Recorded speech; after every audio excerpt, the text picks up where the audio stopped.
میں ایک جملہ کہنے لگا تھا، میں نے اگر آپ الناس کو عام کر دو، توجہ رکھنا، حضور کے بعد والوں کو بھی لے لو، حضور سے پہلے والوں کو بھی لے لو، ہم پھر بھی غلط نہیں کہتے۔ آپ کو کہ جی مولانا صاحب کیا مطلب؟ میں نے کہا مطلب آسان یہ ہے، آدم سے لے کر عیسیٰ یہ نبی ہیں، اور ہمارے پیغمبر صرف نبی نہیں ہے، یہ نبی الانبیاء ہیں۔ پہلے نبیوں کا کلمہ امت نے پڑھا ہے، اس نبی کا کلمہ نبیوں نے پڑھا ہے۔ اگر یقین آئے تو قرآن کھولو، لَتُؤْمِنُنَّ بِهِ، قرآن کہتا ہے اگر میرا پیغمبر تمہارے پاس آیا تو تم سب نبیوں نے ان پہ ایمان لانا ہے۔ بَإِذْ أَخَذَ اللَّهُ مِيثَاقَ النَّبِيِّينَ لَمَا آتِيتُكُم مِّن كِتَابٍ وَحِكْمَةٍ ثُمَّ جَاءَكُمْ رَسُولٌ مُصَدِّقٌ لِّمَا مَعَكُمْ لَتُؤْمِنُنَّ بِهِ، تم سب نے اس پہ ایمان لانا ہے۔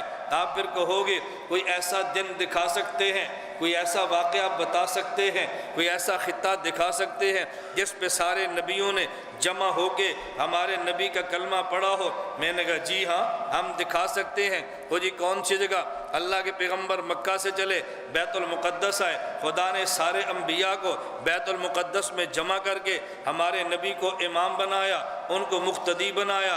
بھئی ان کو مقتدی بنایا، مصلی پہ کون؟